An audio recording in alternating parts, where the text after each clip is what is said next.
Royce Morales is the founder and teacher of the Perfect Life Awakening program, author, columnist, and expert on mirroring. She empowers clients with her profound process that helps neutralize self-sabotage, shift stuck patterns and negative thinking by locating the origins of limiting subconscious programmed beliefs. Live an authentic existence. Discover your true purpose. Connect with your higher consciousness. Reset your life. Transform from triggered to empowered and attract what you truly desire and deserve by discovering what life is reflecting to you. Because it's all mirrors. Hello, welcome to my It's All Mirrors show. I've been doing this show for a couple months now, and it's just amazing to me how deep we can go looking at mirrors and seeing what the universe is reflecting to us about ourselves. And today, I want to talk about risk-taking, something that some people find to be no big deal. They just jump out of airplanes and go skiing and all of that stuff. But a lot of us, myself included, had a really tough, I don't have it anymore, but I used to have a really, really tough time taking risks. It was terrifying to me, even like ridiculous risks like going out to lunch by myself or putting chains on my tires in the snow. Those things used to terrify me. And I found that a lot of times that those fears were basically running my life. And I'm sure that a lot of you watching this show have the same issue. And so I'm going to talk about what is fear and risk taking? What is it all about? And why is it so scary? And I find that I think about this all the time. I don't know if you guys do, but I do. I think about at the end of my life, am I going to be laying there going, gosh, I really wish I had done that thing that I was scared to do. Wow, I really wish I had jumped out of an airplane or whatever it was that I bought into my fears and decided not to do. I always love this quote, and I don't know who said it, but I'll just share it with you. It said that that life is the sum total of all the risks that we take. And the biggest regret that we will have at the end of our lives, or even right now, is not pushing through fears and taking those risks. So if you're starting to maybe step into some sort of a big risk or something that feels like a big risk, this information might really help you to see what's going on about that. And later on, I'm going to introduce my co-host who has taken some really big risks in his life, really big, and he'll share about some of those things. So let me pull up my slides and talk a little bit more about what mirroring is, just in case you haven't heard my other shows. So what gets mirrored when risking? Let's talk about the next slide that really explains what mirroring is, because it's such an important concept. What is mirroring? There's this unalterable universal law of energy that states nothing can ever be suppressed. And I have my little seesaw there because I always think of mirroring as a seesaw. If you push down one side of a seesaw, it has to come up somewhere. So if we're pushing down a fear, and pretending that we're not afraid, it's going to come up somewhere in our universe. Something is going to show us that fear. If we're pushing down an emotion, it's going to show up. If you're pushing down anger, somebody's going to get pissed around you. If you push down a button, somebody is going to push that button for you to see it. So mirroring is what others in life reflect to you that you're suppressing or in denial of about yourself. I think that I can't even imagine not understanding that concept because it's been life-changing for me. It's allowed me to see what I'm in denial of about myself, and it's been my best teacher. Who needs teachers when you've got mirrors? So when a button is pushed, there's always a mirror of some kind, and that's what's going to awaken you. I can't even tell you how many times I've thought, oh, wow, I'm not like that. And then somebody mirrors it to me and I'm like, ooh, yeah, I am. So let's talk about the next slide. And so what is risk taking? That's the topic of today. And I've already said life is the sum total of all the risks that you take. And, just Think about that for a minute, because it's really true. One of the biggest regrets, again, I'm repeating myself, that you may have now is not pushing through fears or even buying into logic and not taking risks. So you might be thinking, I really want to start a new business. And your logical mind goes, oh no, this isn't a good time, you know, and you buy into all of that stuff. I started a new business when there was a major recession going on. And everybody said to me, oh my gosh, Royce, you shouldn't do that now. There's a recession going on. Well, guess what? That business stayed viable for 21 years. So, that logic stuff is important, but it's not the whole story. So we're here to risk being here. We're in these physical bodies to challenge ourselves, to learn about our fear-based attachment to being in this physical realm. So, yeah, it's important to make sure your body survives, but we're so attached to these bodies rather than knowing that we are spirits in these bodies. So taking risks a lot of times triggers that for us. It's like, oh my gosh, I might die if I do that. So take a look at that attachment. And again, there's nothing wrong with it, but it's just a level of fear that's really deep in us. Now, the last one there, your highest evolution is reaching the point where fear has no power to stop you from exploring and playing in the adventure of the physical realm. That's what we're here to do. We're here to look around and go, okay, what adventure can I have today? Or what adventure is this life about for me? And part of it is truly knowing that there's nothing to lose. Yeah, we might lose money or we might lose a friendship or, you know, whatever. But on a spiritual level, there is nothing to lose. So let's go to the next slide. So action with fear, risk taking does not have to be dramatic. I always like to emphasize that. It doesn't have to be jumping out of an airplane. It doesn't have to be bungee cording. It can be as simple as choosing to share a fear with someone, expressing an emotion, asking for what you want, keeping a commitment, being authentic, telling the truth, cleaning up your past. Those are just as important. I found that sometimes for me, it was easier to do things like jumping out of an airplane than sitting down and expressing my emotions or my deepest fears. Risk taking is choosing to take action even with fear, because sometimes those fears go deep, and sometimes you're not even in touch with how scared you are until you jump out of the airplane and you hear all those thoughts about, oh my God, I could die. So risk taking is a great way to get in touch with your fears as well. I know that I used to be terrified of walking on snow. Now I live in the snow, but back a couple of decades ago, if we'd ever go up to the snow and, with my son, I would stand there and I would just be shaking in my boots, terrified to take a few steps in the snow. And I finally forced myself to do it. And as I was doing it, I heard all these thoughts telling me all these weird things. And I'm like, well, that's not true. And I'm being careful. I'm not going to fall. And even if I do fall, I'll fall in the snow. So it helped me get in touch with the depth of my fear, which allowed me to take fearless steps in the snow. And now I live here.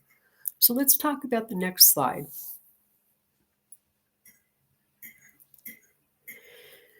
So, fears convince us to not take risks. And I have a bunch of fears I want to acknowledge, and actually 2 whole slides worth of fears that I want to talk about.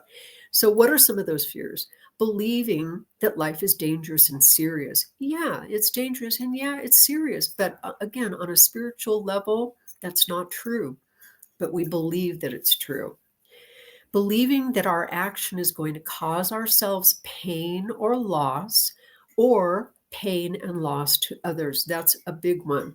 As long as I don't do this, I'm keeping everybody safe. Beliefs that we bought into from being restricted or stopped in life. Maybe our parents were very scared to take risks and they kept trying to convince us to not do that. I know my parents were like that, never wanted to take risks. Deservingness issues. And I know I've talked about deservingness issues a lot on this show, but If we believe that we've caused pain or loss to others in the past, we're going to avoid doing whatever we did before or what it symbolizes. So that's a huge, huge issue about taking risks. I don't deserve to do this because I hurt somebody in the past. Fears of listening to the pulls of our higher self. Our intuition, our wise higher self, is always trying to prod us and push us and convince us to take risks. And of course, that's really scary. When I opened my store, it's a long story, but I completely listened to the pull of my higher self. My intuition said, you need to do this. And I didn't question it. I just jumped in and did it. So, but it was scary. It was. Fear of losing approval, being different, weird, unacceptable. Fear of the unknown, that's a pretty common one. Well, what's going to happen if I do this?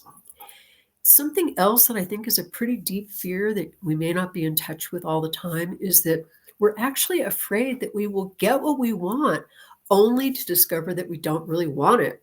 It's like, oh, I won the lottery. Oh, yeah, I have millions of dollars. Ooh, what am I going to do with that? That's scary. And now I have to deal with all of that.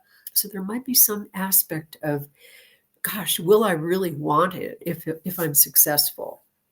So let's talk about the next list of fears. Believing and then seeing, there we go. Believing and then seeing that life is dangerous. And oh, wait, I did that one already. There should be one other one.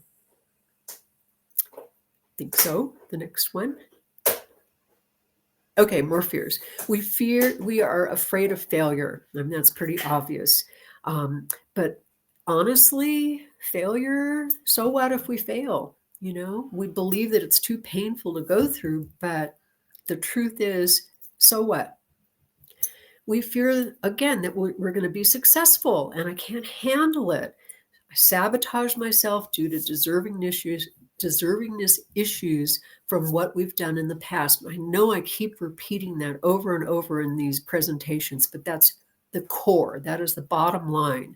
I don't deserve to be successful. I don't deserve this.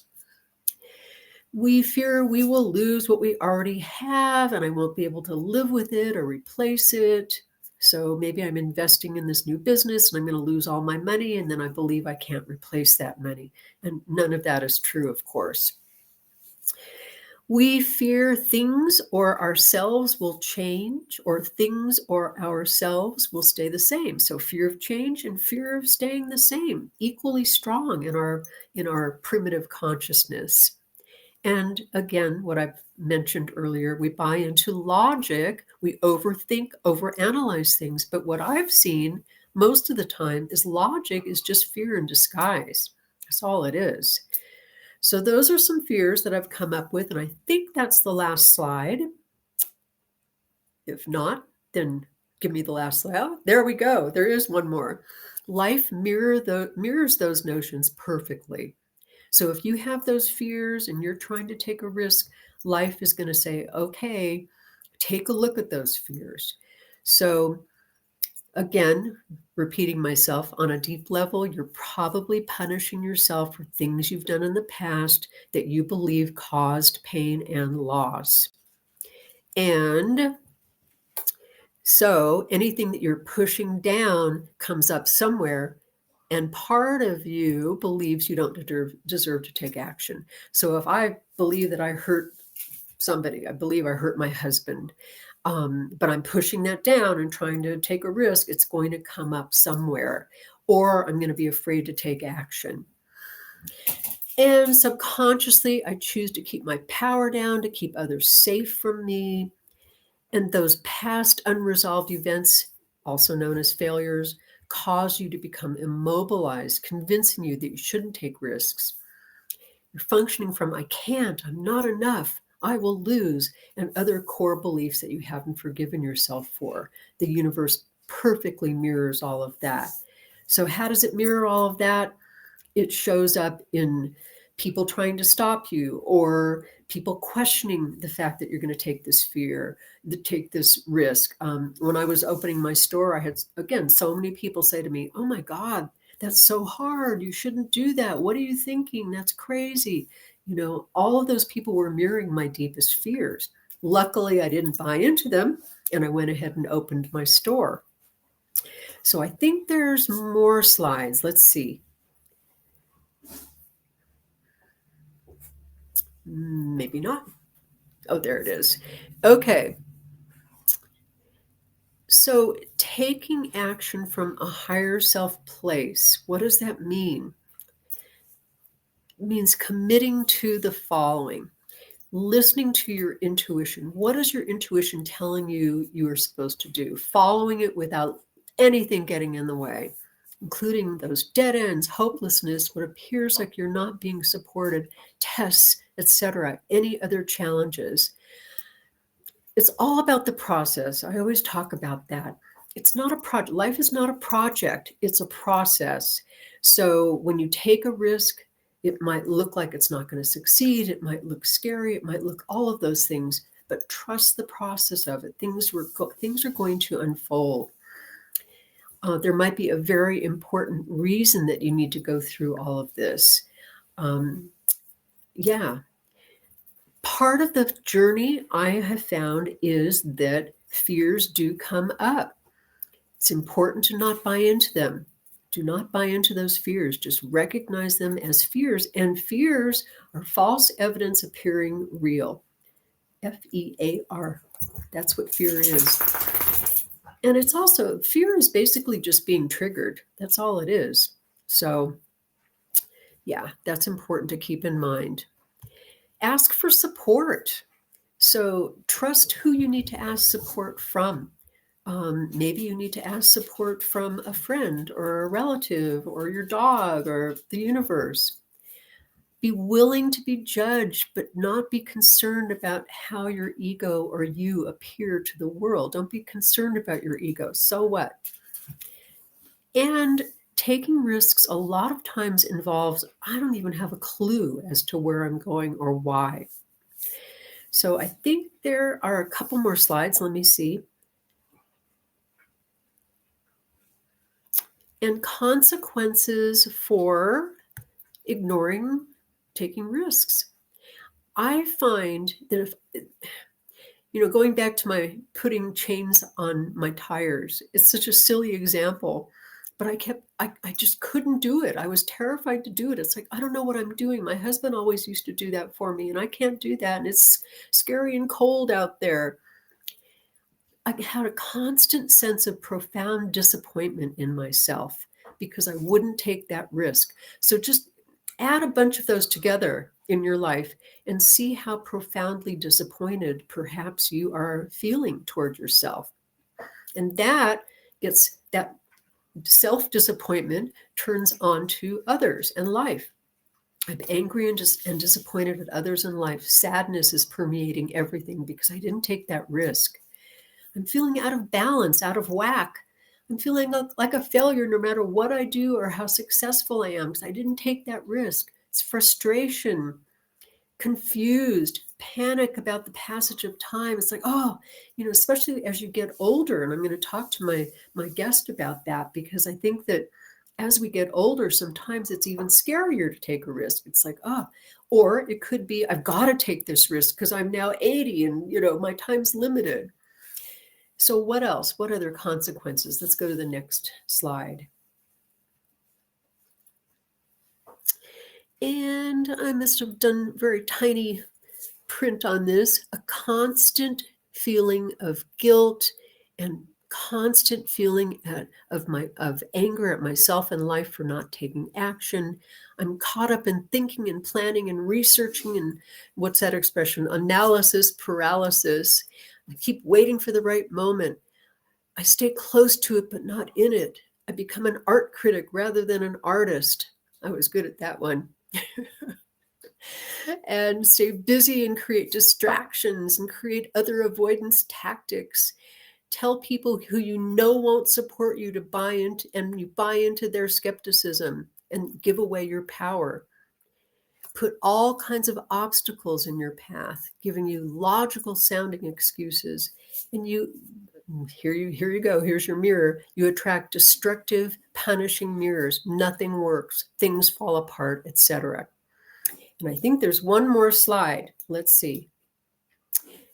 This is just a reminder here. We hold back, whatever we hold back, life holds back from us.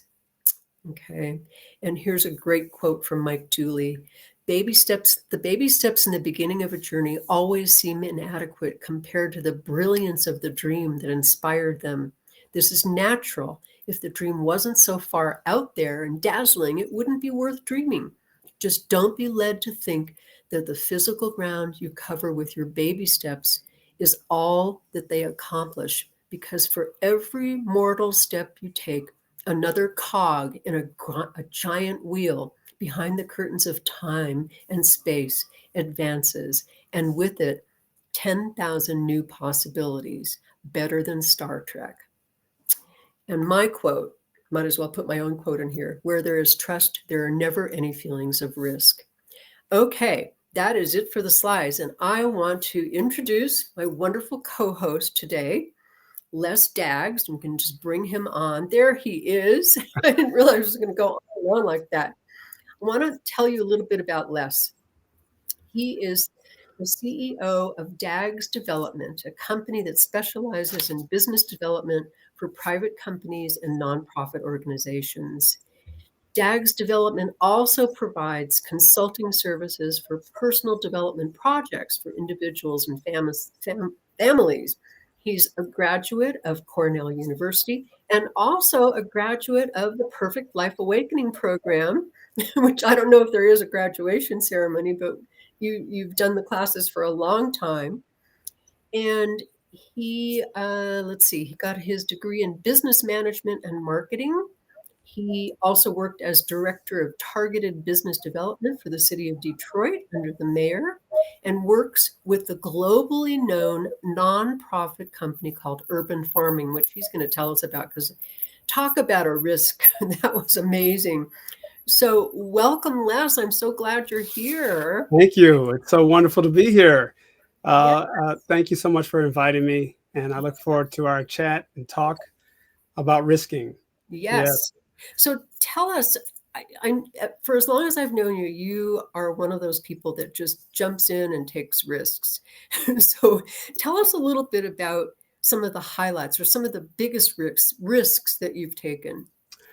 Well, I'd really have to go back to the time when I was very young. I don't think I ever told you this story.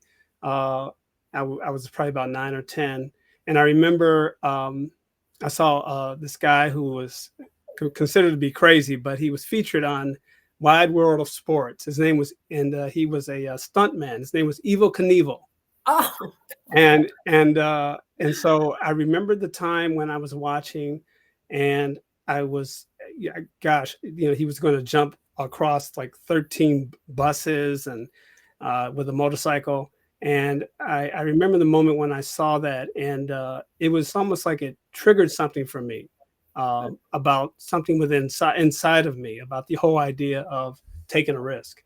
And maybe it just brought back a memory, something like that. But when I was watching him, I realized that he had a certain sense of understanding about what he was about to do.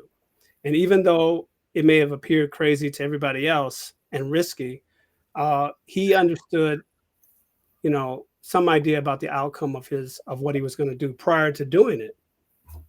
And so everybody was, the way they set it up. I mean, I was perspiring watching this whole thing. I was like, he's going to may get injured, right? Well, he ended up jumping over the buses. He was successful on this particular trick that he did, and I do recall what that did for me. I mean, it triggered a feeling of being able. It was a mirror, definitely a mirror of knowing how to take risk that maybe I may feel uncomfortable about. The idea of being able to allow myself to experience something that would be uncomfortable, but inside I knew I could do it. And so that day, I went out to the on top of the garage. I climbed up on top of the garage. And I jumped off the garage, and my mother, she just went nuts. But it it was a validation.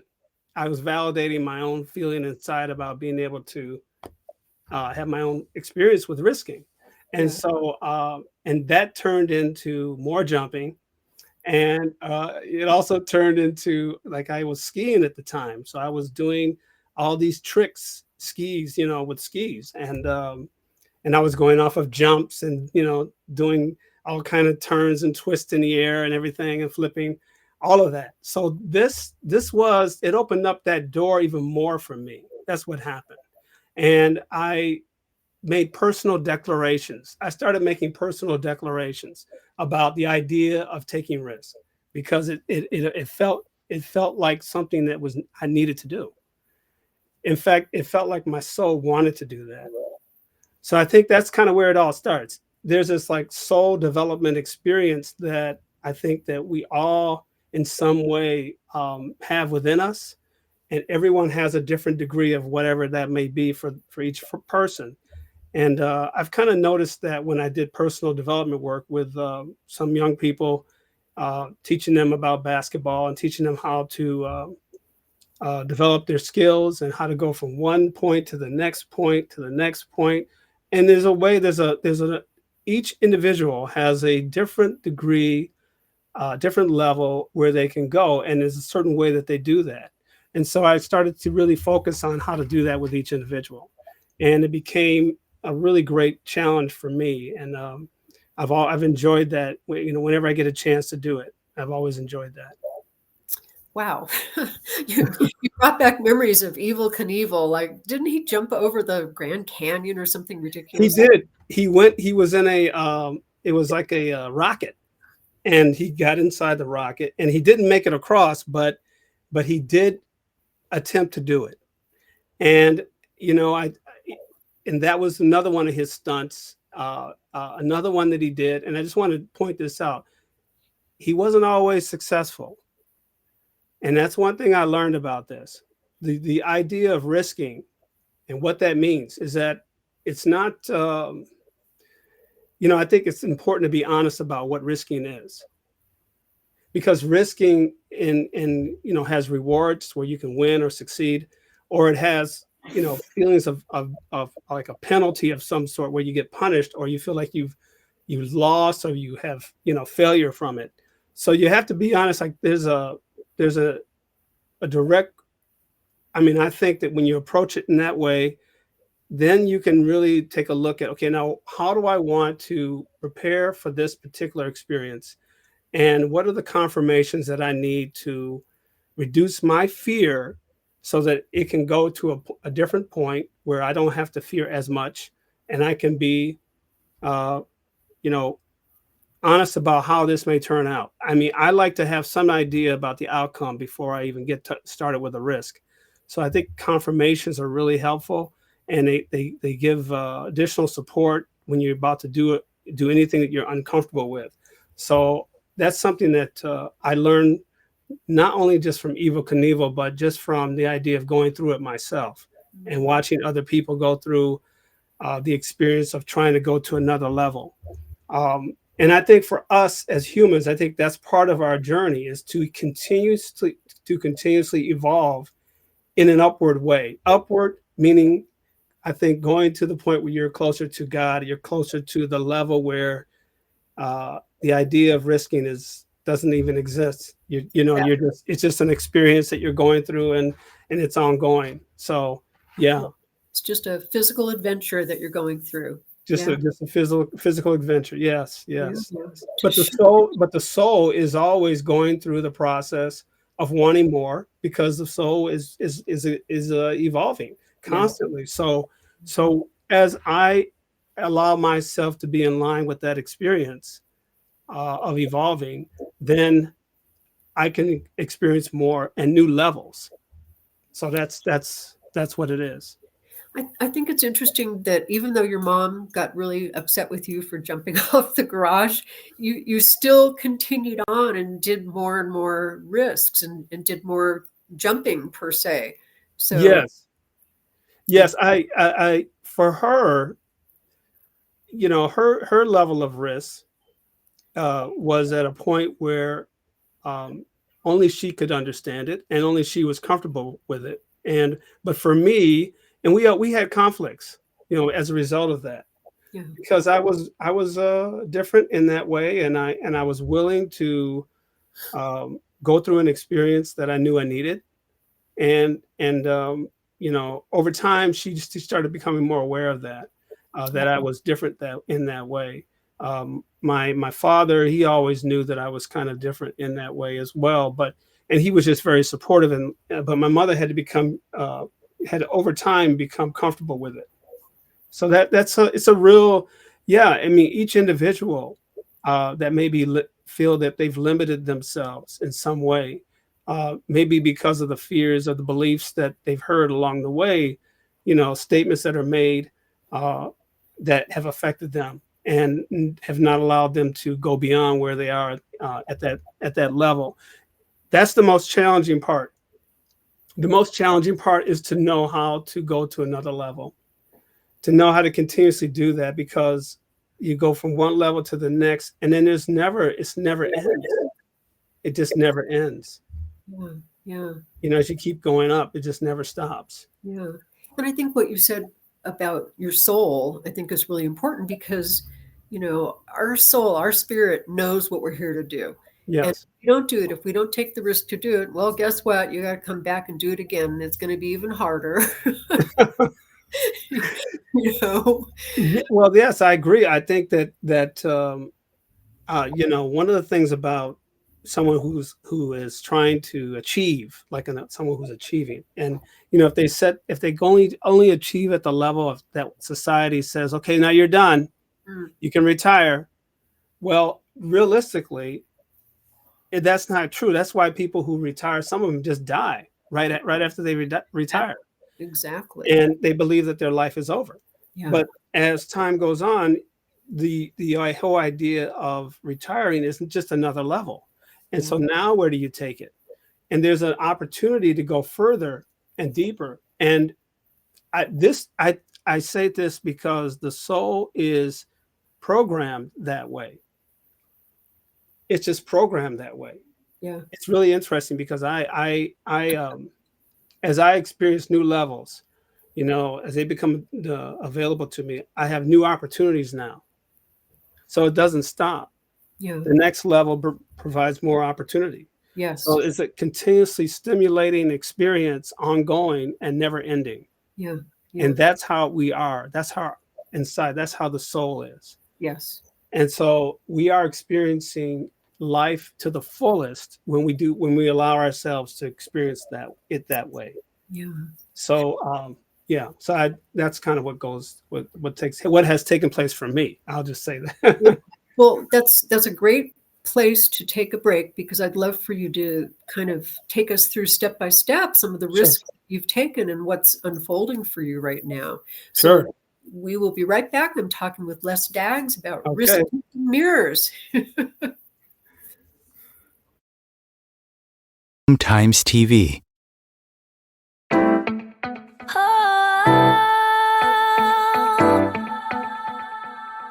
Do you want to break free from old patterns and limiting beliefs that subconsciously sabotage your life? What are your triggers, and what really is beneath them? Are you seeking answers to life's big questions, intrigued by the possibility of self-discovery that goes deep? Looking for tools to help you break free from hidden sources of feeling stuck, confused, and unworthy? Perfect Life Awakening takes you on an epic inner adventure that shifts your perception of yourself, others, and life permanently. Identify and overcome the origins of subconscious triggers and limiting beliefs holding you back. That's how you transform your mindset from the roots. That's how you liberate your spirit, awaken your intuition, and discover your true purpose. Dive deep into the mysteries held within. Embark on a life-altering journey of self-discovery. Be a trailblazer within your own life. Go from triggered to empowered, because you deserve a perfect life awakening.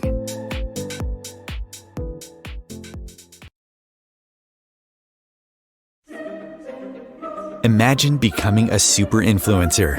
Reinvent yourself, invest in your brand, and then manifest your success with a robust spheric approach. Om Times Media and Broadcasting offers a unique and multifaceted way to become the spiritual and conscious influencer you deserve to be by putting your message across our powerful platform with its proven record of integrity and excellence.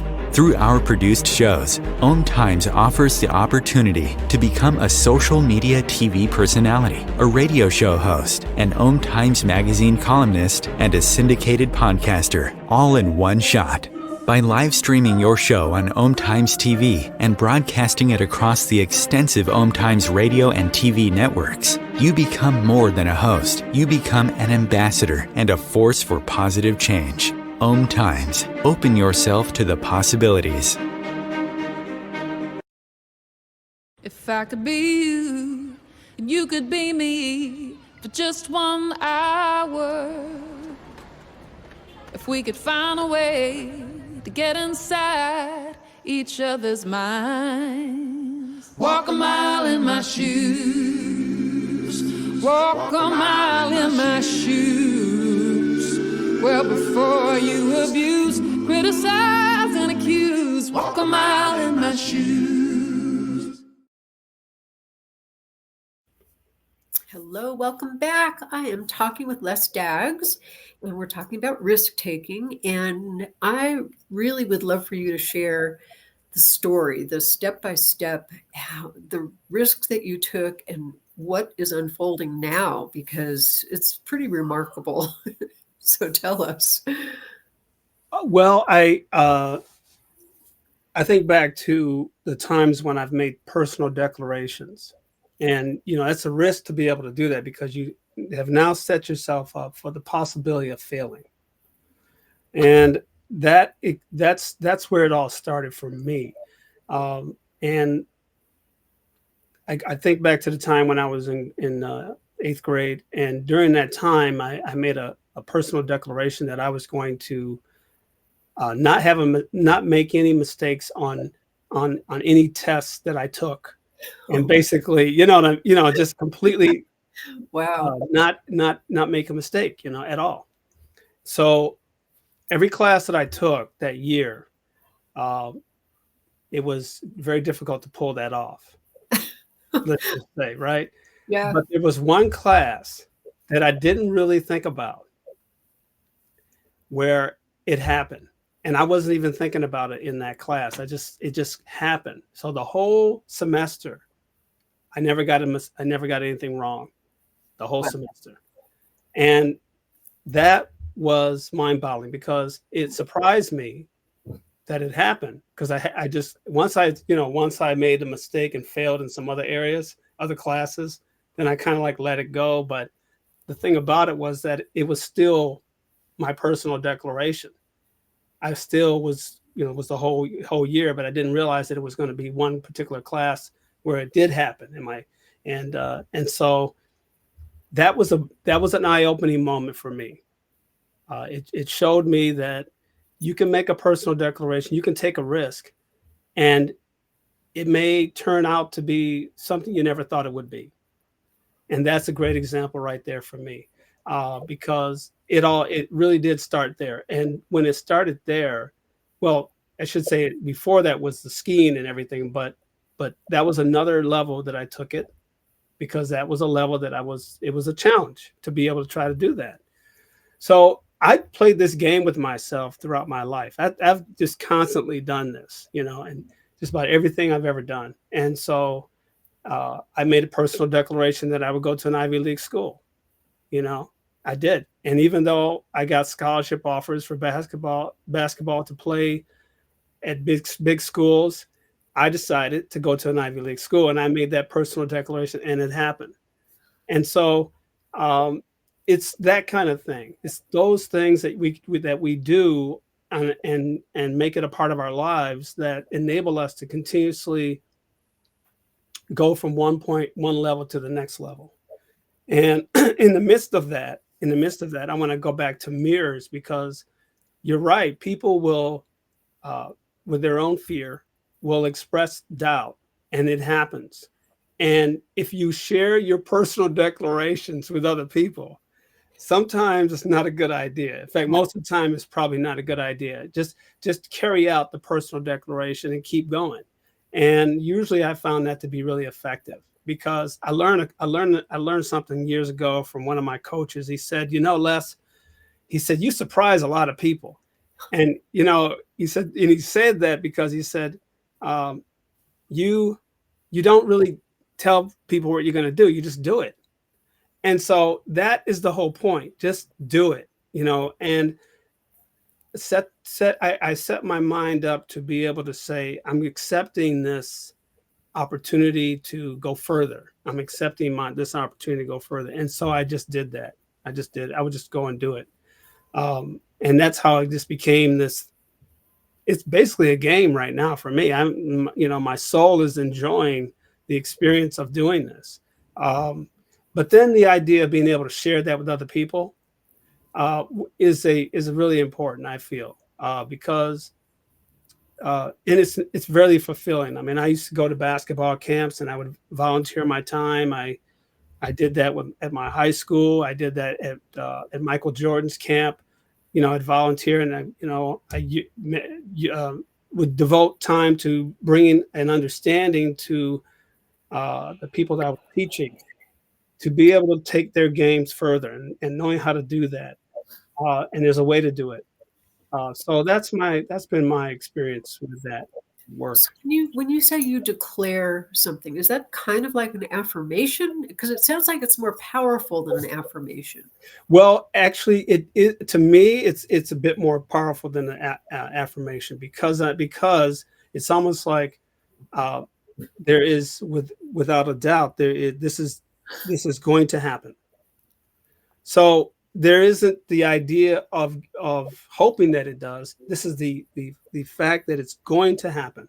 So the declaration is really important because it really makes it solid. It makes it a solid decision. Yeah. And so I need that. I need that. My soul needs that. And I found that when I do that, it takes me to another level. And I found that it also takes people to another level when they can declare it. They are really committed in every way that they do what they do. Every step that they are involved in, they're committed to doing it, and they are constantly reminding themselves that I made a declaration. I made that this is going to be, and so that is the attitude that I feel is needed. And I feel the soul wants that. The soul wants that confirmation. It wants that commitment on a level that is needed. When I do my meditations, I make faithful statements within my meditations, and I make agreements that will help support that, so that I can continue to expand myself. Continue to evolve. I feel it's my responsibility to do that. I feel it's a gift within me to be able to do it, and I feel it's my responsibility to continue to do it. So that's why for me it would never stop. It doesn't matter what age I am; it would never ever stop, because I realize that once I leave this body, my soul will continue on with that as well, and I want that to be continuous. I do. So what about some current risk taking that you could share with us that maybe you've had some challenges with, or learned something from, or had some mirrors show up? Yes. Well, new levels. Once again, once new levels come around, then you have to go deeper, and it's required. I mean, there are boundaries to taking risks. You have to be mindful of those. And so I also know that out of respect to learning, like I've spent time on looking at charts and reading charts and everything, and being able to be mindful of, what are very, very important decisions to make as it relates to participating in a opportunity, whether it be a money-making opportunity, whatever it is.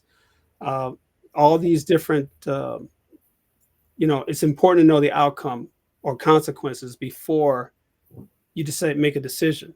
And so every time that goes on, it's a challenge. Every time it goes on, it's a challenge. And so I have to look within and have to make sure that I'm clear about what I want from the experience. What do I want? So those challenges have been there for me. Um, Making sure that I'm clear and that fear is not part of the decision. Fear is not part of the reason why I may not participate. Um, and the belief statements like the benefits outweigh the risk. To me, that's not you can't really see the whole picture. When you're looking only at the benefits and the risk, you have to look at uh, you know the possible loss. You got to look at the possibility of winning or succeeding or losing and failing.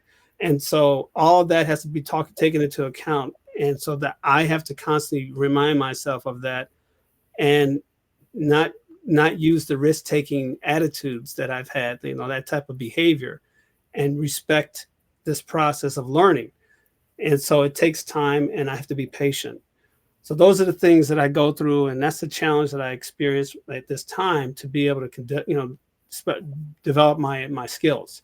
So that's an ongoing process, and I have gone through experiences like that. And whenever I'm learning something new, that's what comes up, those type of feelings. Yeah, yeah.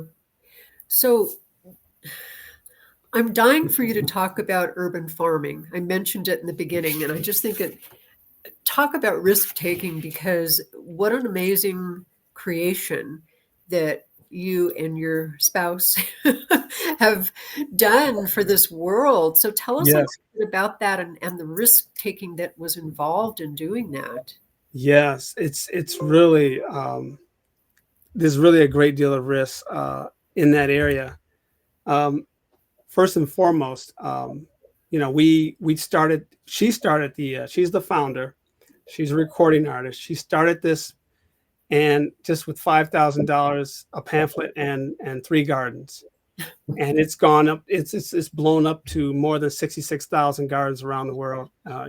Amazing. And it's really something. And I came into this in 2009 with her, and at that time, I mean, it just really it was on. She was on.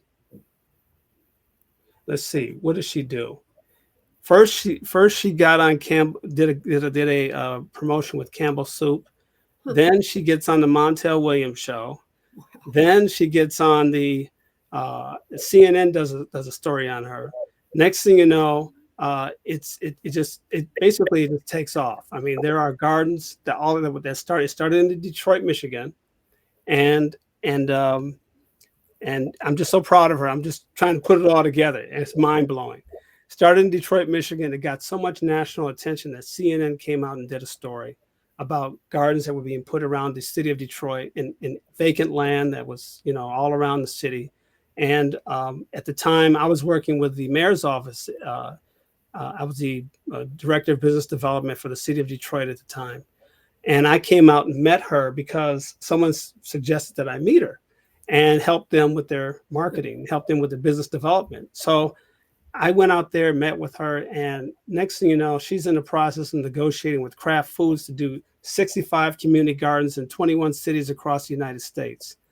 So this was a major multi-million-dollar deal, okay? And this whole project, it was featured on the Ellen DeGeneres show. It was a 2-year. It was a 2-year project, and it took off so well that it created a global trend in urban agriculture. Definitely. And we were able to get a lot of attention from from major corporations as a result of that. We did deals with Coca-Cola. We did a water retention program with them, water harvesting. We did a program with Light Life. We did a program with CoBank, Farm Credit. It's just incredible. All the areas that we touched, really, really completely had an impact on funding now that was made available for urban agriculture in major cities across the United States and the world. And so this whole initiative has created such a meaningful impact on people's lives that now gardening right now is just a thing that people do.